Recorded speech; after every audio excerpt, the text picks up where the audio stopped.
Okay, we're recording. Okay. Well, hello everyone, and we'll see if some more people trickle in. Judy and Matt, you've definitely been very active participants, so we thank you for joining us. And I think what I'll do is share our agenda to kind of frame our time.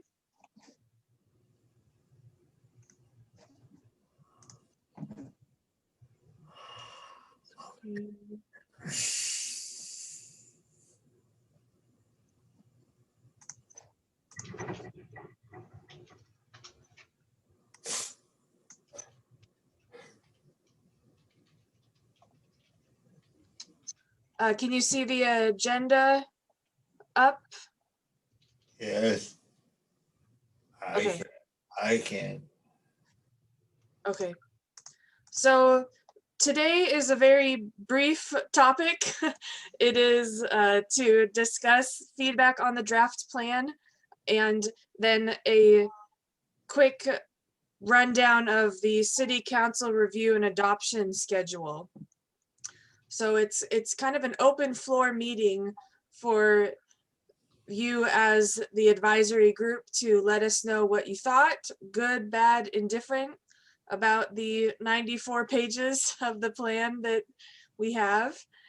And I do have some points I can bring up as well, but I wanted to keep the floor open for the group. So I will close this one, and then at the moment we have, I believe, Eric. We're not sure whether he can join us, Michelle or Christine. I did not hear from them, nor did I hear from Doug. And I don't know that David's here today.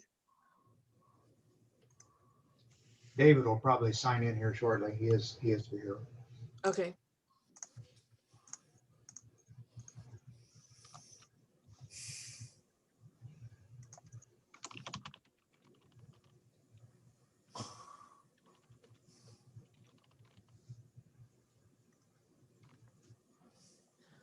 Okay, so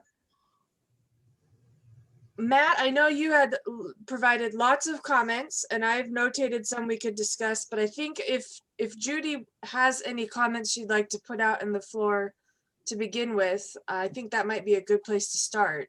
Judy, if you're ready, do you have any responses you'd like to share?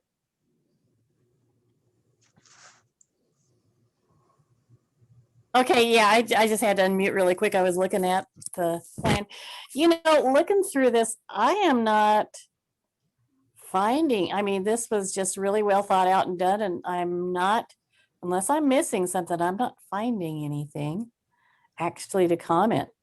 We've just been so thorough all the way through, and you've been great about getting everyone's comments in and everything put together. Okay. In terms of accessibility, did you have any concerns about just when I did put alternative text for the figures, and there were some tables, there were a number of tables there. So did you run into any issues there? No, I haven't. Okay. Thank you very much for that.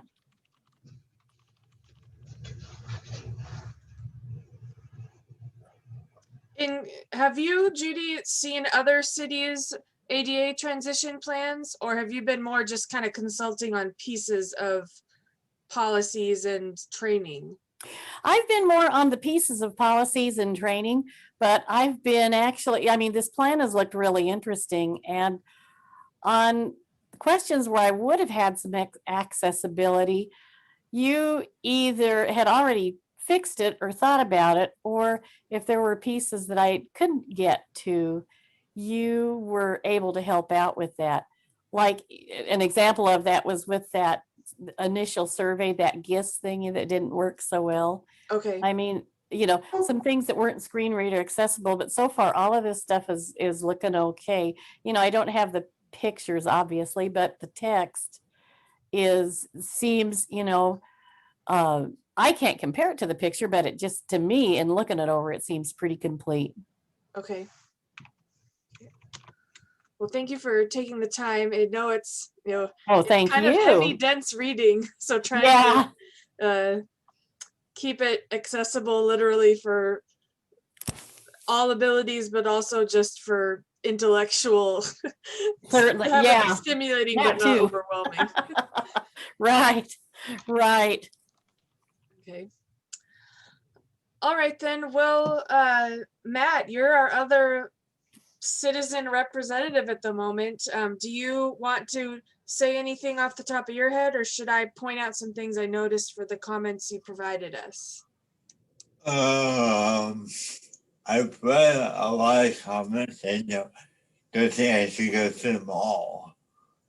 I guess a couple points that I make is I'm happy to read that the intersection of state and township will be addressed, because I've heard that on Facebook and Brenda has been commenting how she appreciates that being done. I appreciate reading that that's a high priority, and there's other people like that too. My other comments, I guess, real quick, are one is on the building accessibility. I would think priority one would be the biggest priority, because if someone can't access the building, they're not going to use the rest of it. On the building access, the priority one was access, priority two was interior, priority three was bathroom, I think. Anyway, I would think priority one would be the biggest priority, because if they can't access the building, they won't use the rest of it. Okay, so, and having read your comments too, just summarizing for the group that the building facilities section and how Matt thinks that priority one is most important because you can't access the other facilities without getting there through the getting to the entrance. And so one thing I think what I'll do is bring up the comments that you gave, Matt, because seeing them can also help me remember what you covered. I'll share this here. And Jennifer, I know you sent comments back. I have not looked at them yet. I just haven't had time to look at them yet. I didn't expect you to get to them yet, since I Okay. only sent them within an hour ago. Okay, thank you. Let's see, I 15 think, minutes ago, and now I can't do that now.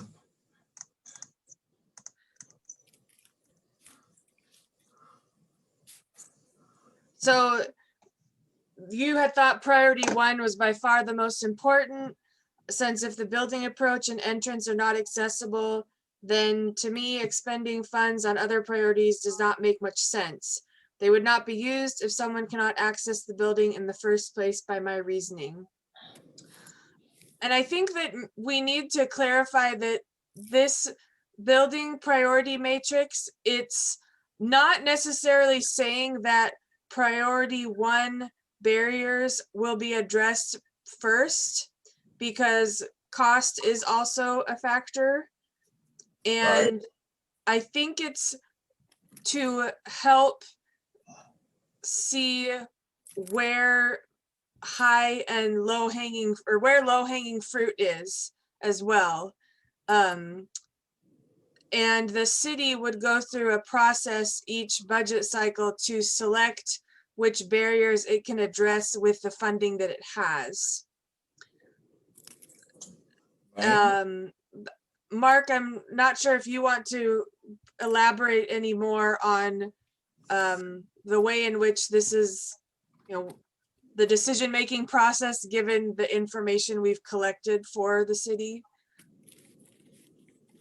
Well, I guess in terms of priorities, basically what we're attempting to do is remain within our existing budget levels and shift things around and highlight priorities that are identified in the ADA transition plan here and accomplish as much as we can in that manner. Right now, we don't have specific funds identified to attack the overall $6 million estimate we have here, but we're going to be able to take little bites of the elephant and make some good progress as we go along. One thing that you probably noticed in your review is, well, I don't know that I did comment on that before, but we have prioritized in particular the state and township intersection for improvements this year as a part of our Wicker Road overlay project. We're going to be doing the 3 corners of that intersection that currently don't have ramps, and the one also down on Ferry and Puget, I believe it was. So the last one we'll do if we have funds enough when we get the project fully estimated, but we do anticipate doing as much of those 2 high priority identified intersections as we can yet this year. So we're hopping right on parts of this, and we're going to be utilizing Nathan Salsina's facilities maintenance crew to look at the things in the restrooms and things like that, and moving those forward on a yearly basis and picking away at those things and doing what we can do in the short term. And then I have proposed to administration that we increase our maintenance budget by a certain amount so that we can be more aggressive on this in future budget cycles. So that's our basic approach for it right now, doing the prioritized things as quickly as we can and doing the other things that are identified according to our priority listings in the plan. Thank you, Mark. That's encouraging. And thank you very much for your detailed review of the plan, Matthew. That was most helpful. I appreciated your comments. Thank you, Mark. And So, Mark, when we have a anticipated amount for building facilities that is currently in this draft, it's listed as 35 to 45,000 annually. Those are for planned projects that could potentially address ADA barriers. And I wanted to try to get down to the section where we give a little more explanation about those at the table level here. Yeah, and that's going to primarily, in terms of ramps, which Matthew pointed out as being a high priority. We have an annual overlay project we do, 1 or 2 actually, and then in association with them, we will upgrade the ramps, and that's those numbers represented a portion of our annual budget that will be allocated for ramp upgrades. Okay, so it's ramps at buildings. That's the key part. All right. Yeah. Okay. Great. In addition, with larger grant funded projects, we also will be doing above and beyond what you see in here as well. That's a good point. Okay. Something that came up with Matt identified it for this plan, and I also received a comment from another client, is I have a table here on page 22 of the plan that the intent was it was trying to introduce the prioritization matrix, and I think it's caused more confusion than clarity in terms of having dollar signs that are color coded, and so I wanted to discuss with the group that, you know, Matt struggled to understand how to read this figure, and it is there is not, or I can agree that the cost of compliance is independent from the risk. So a high risk barrier doesn't mean that it's high cost. They are separate variables. And so Matt's recommendation that a verbose explanation would help. I do provide a written explanation on page 21 about each of the parts of the matrix, the federal guidelines that are priorities 1 through 4, and then the risk level of high, medium, low, and then cost estimates. I'm curious how the advisory group feels and even city staff feel about, do you really think this is helpful? Do you like that color shading? Or now that you see it, do you feel that it's problematic and confusing? And I know that this is not necessarily something that is of, there's could be differences of opinion on whether it helps or not. So I thought I'd ask that question. Can I respond to that real quick? Mm-hmm. So if we go back to the charts, go back to page 22.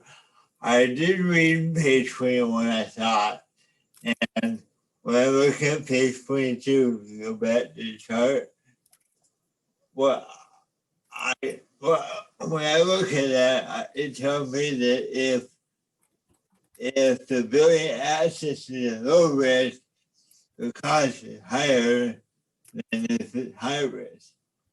Am I interpreting that right?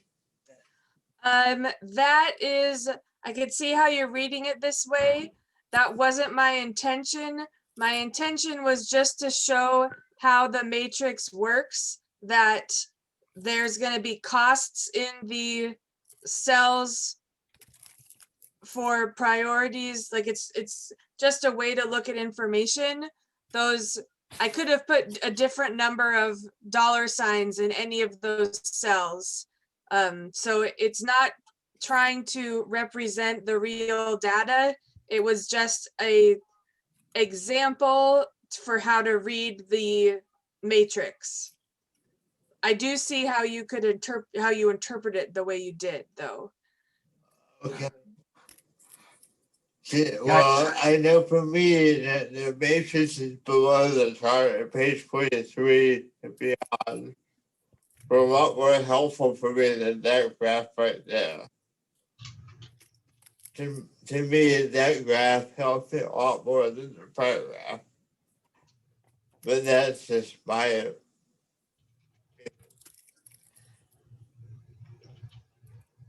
Can you share that once more, Matt? I don't know if I understood. To me, the chart on page 23 is more helpful than the chart on page 22. Okay. That chart there doesn't really do much for me. Okay. Because I don't really understand what you're trying to tell me. Okay.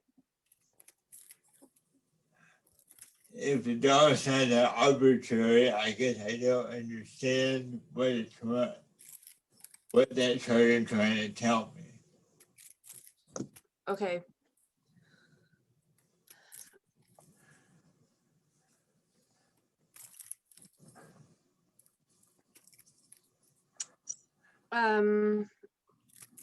So Mark, one way that this table could be, I could either remove this table and it goes straight to reading the data that has greater detail, or I could use this table to summarize. Like it would require, adding up, okay, for priority 1, add up all these boxes, how much that costs for high, how much does it cost for medium, how much does it cost for low.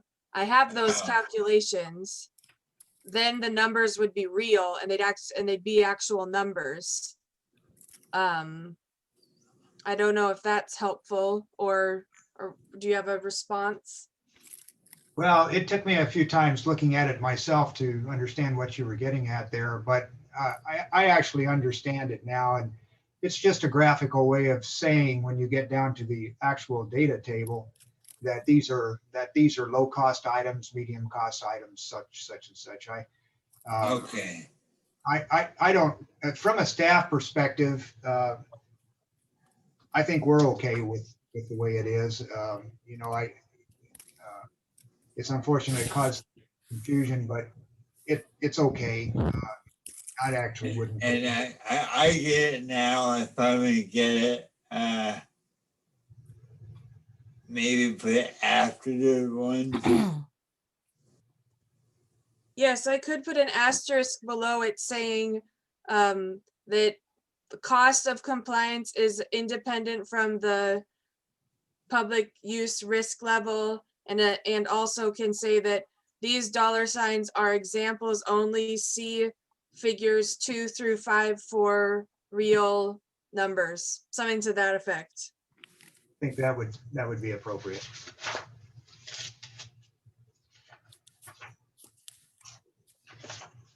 Okay, and let's see, example only cost independent. Okay, I'll do that asterisk. Okay. Another area had to do with RF, the rapid rectangular flashing beacons. And Matt, you had a question about why there was such a big cost difference of $2,500 for a RRFB that only had the vibrotactile buttons versus $10,000 for vibrotactile with audible. And I want to clarify that it should say per each side of the crossing. So in RRFB with 2 sides of the crossing, it'd be $5,000 for the vibrotactile only. And then our estimate is that it would be $10,000 for both sides of a crossing to have vibrotactile and audible, to have it be fully accessible. Double the cost, not 4 times the cost. The other thing to remember is that these are construction cost estimates only, and that labor and well, sorry. I have a note here. Labor to install is typically 2 to 3 times the material cost. So trying to just remember that it's only a part, it's a cost estimate limited in its scope. Oh, sorry, Jennifer. When I wrote that, I meant that, like, of the $2,500, like roughly 2/3 is the labor to install an $800 part. Let's say it's a $700 part. The other balance of that, results in $2,500. So, Oh, okay. Okay. it's like a $700 unit, and it costs you $1,800 to install it and wire it and do some of the other things. Very high, 30,000 foot level estimating, if you will, for this. Okay, so construction is labor plus materials. Correct. Okay. Yeah. Thank you for clarifying. Roughly, the audio is twice as much, not 4 times as much. Correct. Yeah.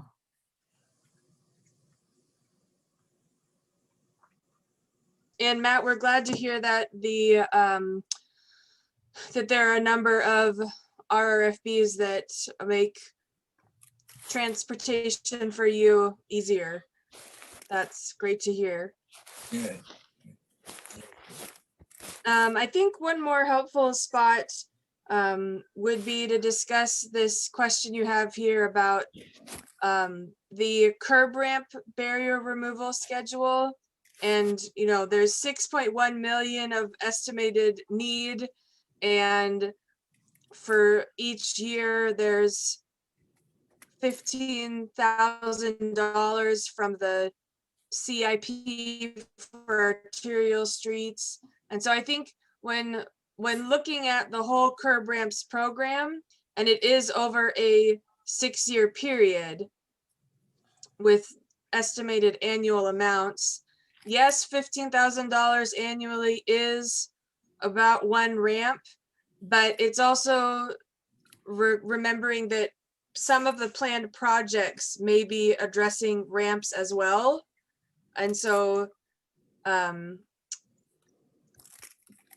maybe Mark, if you can kind of clarify, when you see these numbers here, they're amounts that are tied to projects, correct? Or in addition to projects? Tied to both, our overlay projects and anticipated grant-funded larger projects that would affect ramps. That's what those dollars represent. And that is just the ramp portion of those projects. That's the part that would actually replace or upgrade existing ramps. And do you think that those would be, you know, because usually if you do one ramp, you might have to do a ramp on the other side, the receiving ramp. Is that 15,000 annual, is that kind of an estimate that maybe one year you would do two and another year you might not do any? Well, where do you Or see does it not 15, work that way? 19? What was that? For, you know, the, 21 to 26. I see what you're saying. Yeah.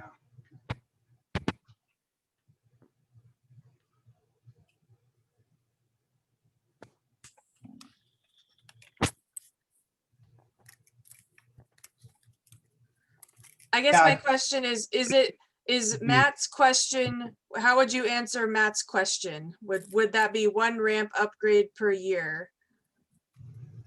Well, just looking at the raw numbers there, that's what it would be, but that's not really what's going to happen. We're going to replace multiple ramps on each project as a part of the job.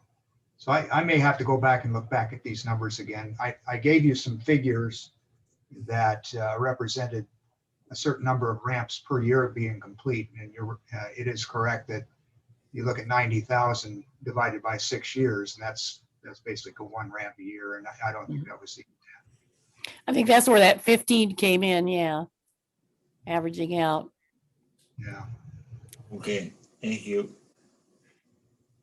So this is Judy, and it sounds to me like what you don't like, as I look over these too, like what you're actually not seeing in the tables are where some projects are actually going to end up overlapping just because of the in essence, by nature of the project. Am I correct? Well, those are 3 different categories of projects there. So those would be independent of one another.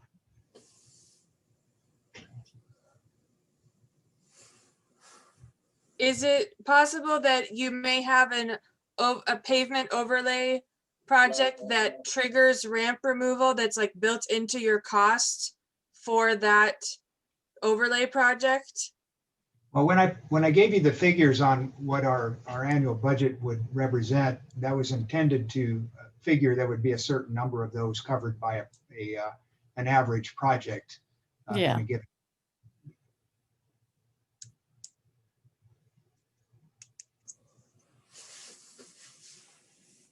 I think that's what I was meaning to get at.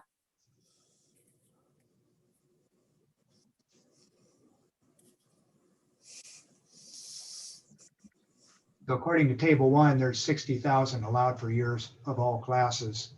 And I think that's probably a bit light. I'll look back at these numbers. It's probably the best answer I can give you right now. Okay. See. Yeah. Okay. And Matt, when you comment that, you know, at roughly, you said 80,000 per year, it would take 76 years to pay off 6.1 million. I can share with you that another client, their number of barriers, and it will take them much longer than 76 years to remove their barriers. So this is an ADA transition plan. It's an it's a super long-term plan. It's more than a 20-year plan. It's just the need is so great that it's more trying to, the biggest point of the plan in some ways is to get agencies moving towards compliance, because we know that full compliance is unfortunately very far away with just fiscal limitations and the scale of need. Well, So- when I read that it takes 15 grand for one ramp, my eyes popped out of my head. And like, I couldn't believe it cost $15,000 for one ramp. But I don't know how much it costs, but I just couldn't believe that. It's pretty expensive. It does totally depend on the location. For instance, those ramps at State and Township, we've got $50,000 allowed basically to replace 3 ramps there. Wow. That's about 16,000 a ramp, 16, 17,000 a ramp. And the reason is in that particular intersection, we've got some drainage that we have to take care of. We've got you probably recall, there's a huge cedar tree in one of the quarters. We got to cut down, take the roots out. So it just adds up really quickly. And, but I would say too, and it does occur elsewhere in the plans there, when you look at the existing facilities, Jennifer can probably take you to the location. We've been doing somewhere in the order of 20 ramps a year, 10 to 20 ramps a year over the last 14 years here. So we've been doing all right. I mean, it'd be nice to do 50. That's just not in the cards with the funding that we currently have. I know that I'm appreciative of two ramps in particular where I don't have to get off my bike anymore. I'm very grateful for those. Thank you. Yeah, and again, the purpose of this plan is to identify those really high impact areas and do those first and foremost. And so even though we'll be in this effort, the transition plan, with the adoption of the plan, that doesn't mean if any of the members of the committee would like to continue to advise us on priority areas, that's exactly what we're going to look at, is any prioritized intersections. That's what we will try to take care of in the following year with our programmed repair program. We do have 25,000 for the next 2 years just for ramp upgrades in various places. And then I do plan to increase that to 50,000, and hopefully that'll just continue to go up over time so we can continue to chip away at this backlog that we have. It's interesting that there was a prototypical transition plan done in Bellevue back some years ago. It was used kind of as the model in Washington State to kick off this whole process. And I know, looking at just the ramps, they had over 100 years to upgrade all of those to the standards to their plan. And they were spending $1 million a year for that, but they're just a much larger agency. And so, yeah, proportionally speaking, they were still looking at a long time period to get everything up to snuff. Good. Remember that. And I've brought up the table that looks at the recent City of Sedro-Woolley improvements. And so you can see between 2014 to 2020, there's been an estimated investment of roughly $500,000 into curb ramps. So the city's overall compliance rate is over 50%, which is better than I've seen with other agencies I've been working with. So that we wanted to give the city credit for its recent active efforts to address ramps. Sure. Yes. Thank you. Yeah. Okay, the other questions you had, Matt, I think I addressed them in the comments when you have time to read them. And thank you for pointing out the areas where I need to just fix some typos. That close reading is very appreciated. Thank you. And thanks for pointing out that one of the addresses was an address you want removed so that you're not advertising to the Yeah, I world. know these people come to my door. Yeah. So I was wondering, I was curious. I was like, this is, it happens that our address will just, the submitter might not realize that where the pin is. So that mapping survey, it's not the best, but I wanted to, give it as an option for people. Right. So I'll address those. Let's see. I'm not sure. I'm going to look to see if anyone else has been able to join the group. I see 6 participants still. Okay, so it's still just us 6. All right. Well, if there aren't any other comments, I could discuss what's slated to happen next. Could I ask one question about the draft that I had? Yes. Not to be discriminatory at all. I just wonder what I read about playgrounds and making playgrounds accessible.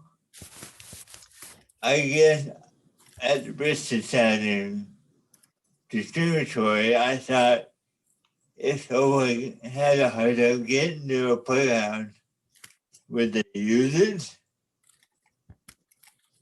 I guess I don't understand what you would have to do to make a playground accessible. To make a program accessible, let's see. Playground.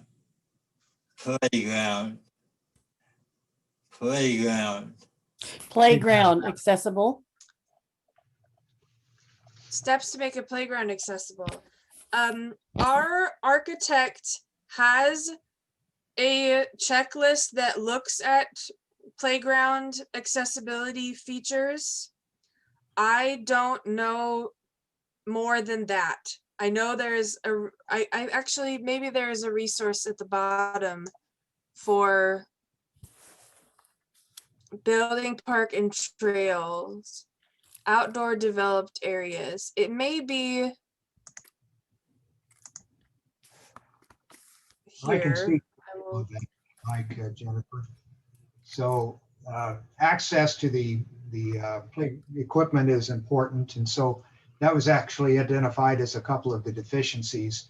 We have some brand new basketball courts, for instance, at Metcalf Park that don't have a hardened surface to get to them from the. Okay, that makes sense to me. Yeah, that adding a sidewalk in those instances. The surfacing of the playground itself has to be accessible, and so what in this current age, it also has to be soft. So it's kind of, in a way, it's almost a counterintuitive thing, but there is a certain weird material that we put into the newer playgrounds, like you'll see over at Bingham, that is actually you can roll a wheelchair over it. So you have to have a way to get there, and then you have to be able to actually get around on it. And I know also on our paths, we have some that are gravel, and they identify deficiencies were just maintenance items where they had become rutted such that they wouldn't work very, very well for wheelchairs. And so that's just something kind of a programmatic thing where you have to make sure every now and then you rake those out and they remain accessible after they're put in originally. And then there's the equipment itself.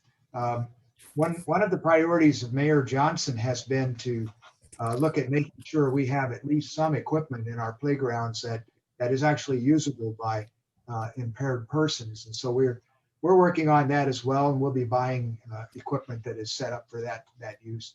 So for instance, a swing that actually can be adapted to an impaired person and used for that purpose. And so that's kind of the long and short of it, what I understand about playgrounds. I appreciate that, because I thought, well, it's someone that have mobility issues. They're not gonna go down and find it anyway. Yep. So, okay, thank you. And Matt, I just checked on the last page of the plan. under these resources, Yeah. there is a link for outdoor developed areas, and that's where there's the standards for place structures, and it covers other items like amusement parks, swimming pools. There's a whole host of standards applicable Okay. to play. By the time I got to page 94, I was pretty tired. But Oh, no, I wouldn't. This is to protect this is to protect the city, to show this is where we got our information. I do Right. not, if you read through all 90 pages, 94 pages, you're a winner. It was hard to figure out, provide detail to not make someone have to look at appendices all the time, considering there's 1,000 pages of appendices documentation. But I'm glad it's under 100, I guess. And I apologize for my barking dog. He should stop in a Oh, moment. no problem. It's dinner time probably for him. Getting close, yep. but no, I will look at that stuff because I'm curious, because I know when the building had put out the check, he feels the accessible to everybody. I thought if you're gonna play on a playground, you have to have some mobility to bring you with, I would think. So anyway, thank you for that resource. All right. Okay, well, how about I share the process for wrapping up this plan?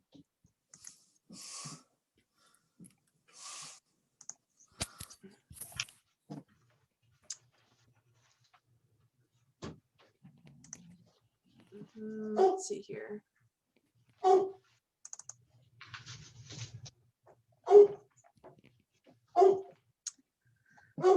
right. I will share my screen and then go calm my dog. Can you tell me what you're putting up on the screen? Yes, I am putting up just some meeting notes that I will be filling out to share with the group that summarize Okay. what we've discussed. All right, And thank you for reminding me to share what I'm doing. that's okay. The city council, the next part, I'm just going to describe what the city council review and adoption schedule is. Mhm. And so the schedule is that I will submit a draft final plan to Mark by April 7th. And that will be going into the city council packets for the following week's meeting. The Mhm. city council will have that week to read and comment on it at the April 14th meeting. Then once we get those comments back, the final plan I will submit to Mark on April 21st. It will go to the city council packets for their review, and the adoption is scheduled for the April 28th meeting. Mhm. Okay. The public comment period will end on the 18th, so Mhm. Thursday. I did see that earlier. Yeah. I haven't received any comments. Mark, have you had any feedback? Not to my knowledge. Okay. And Bill, this may be a relevant piece for you. Are you the person that checks the social media accounts for any activity or comments? Yes. Okay. So Jennifer, Yes. you remember Brenda from the public workshop? I remember the public workshop. What about it? There's a lady named Brenda who was there who talked about the fairgrounds. And she seemed very interested in this project. Oh, okay. Then posted on Facebook her comments about it. So she might want to look at this, I just realized. So can I send this to her for her review? You are welcome to send it, or I can too if you because do you know this person or have their contact information? Otherwise, I can look at the workshop. I know Brenda personally. Okay, you are welcome to send Yeah. it to her. She's the same one that was on in the fall when we had that public workshop, right? Yes. Yeah, Her name is I remember Brenda, her. and this project is near and dear to her heart.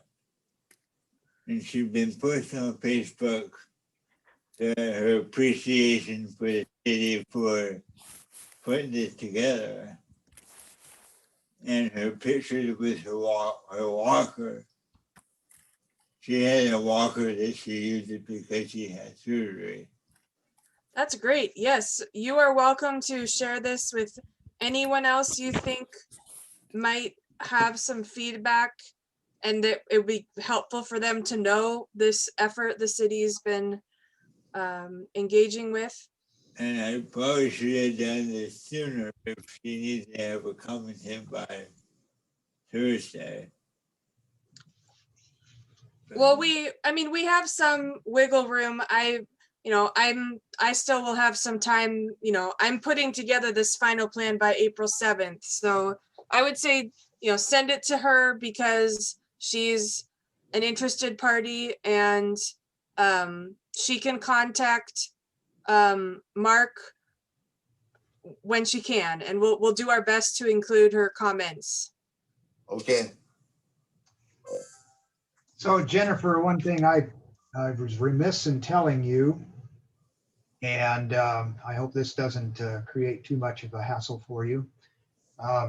The actual adoption date required by FHWA is actually April 21st and not April 31st. Really? They published an exact date now? That's what I got from the information that I saw, and I'll verify that again, but I looked at it again last week in planning out my council meetings. When I was doing the SEPA is when that came up, and I neglected to get back and let you know that. So what I've told council, and it doesn't really change anything because I can do it with the draft plan we have now, is that I would have this to them for a first read on the meeting on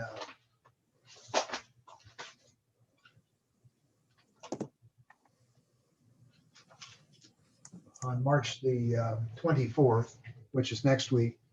And then we would bring it back to them for a final read on April the 14th. So which speeds everything up by 1 week. I wouldn't actually need to have your final version of this. That you were planning to submit it to me on the 7th. Mm-hmm. That still works for that.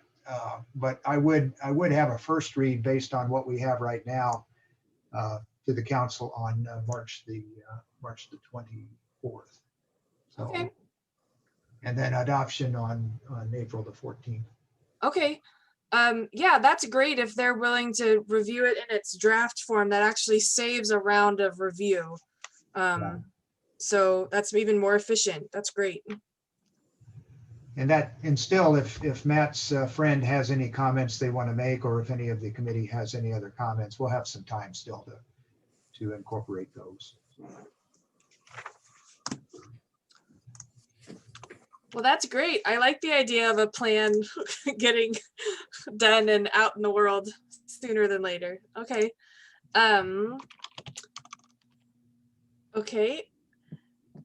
The final item then will be our next and final intended meeting for this project effort on the 20th of April. And that will be kind of more of just a kind of closing out and celebrating our accomplishments and a brief discussion of how the committee what way the advisory committee may or may not have any type of future role, and that would be more on thinking of perhaps an annual basis, that it just takes time for the plan to start getting implemented and to have progress to report on. So that meeting, that, I guess at the moment, is that a meeting you guys want to spend the time to have? Or is that something you'd rather do via email? I thought it'd be good to give that option to you all, or the two of you that are with us.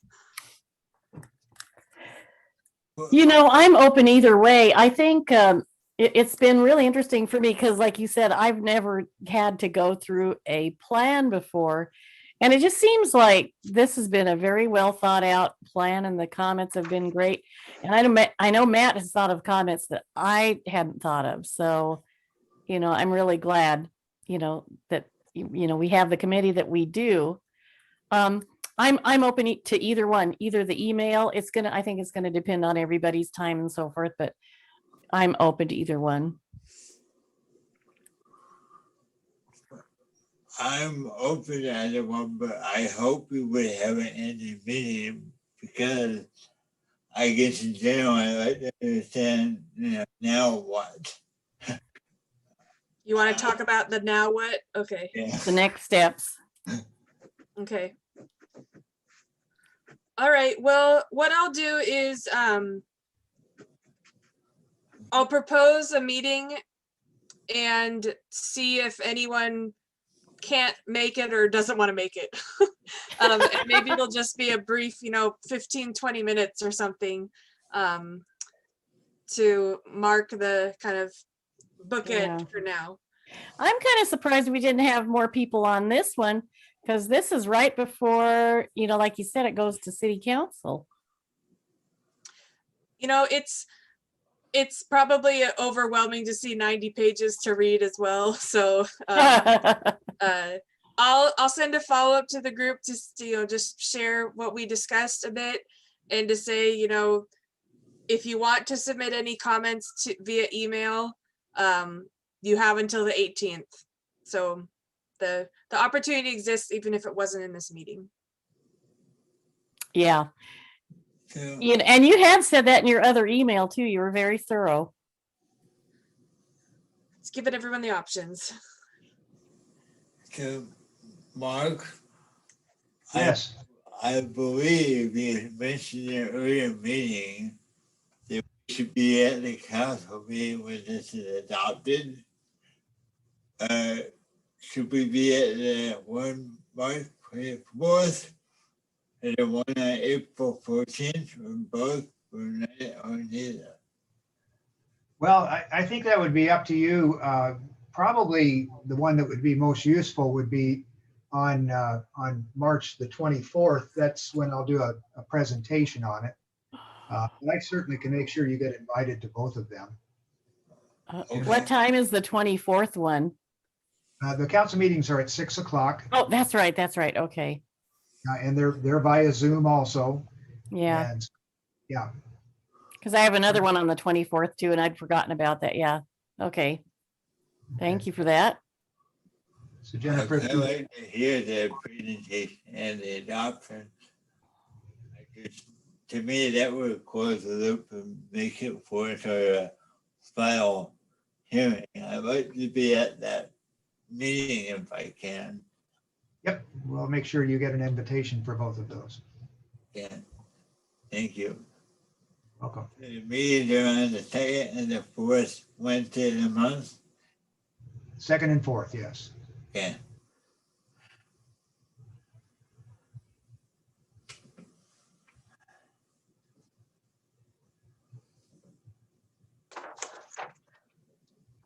Okay.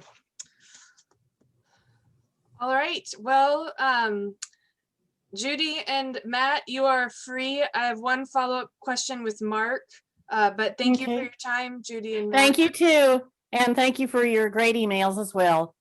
And good to see you again too, Mark. Good to see you. Thank you. I enjoyed the process. Thank you, Matt. You're welcome.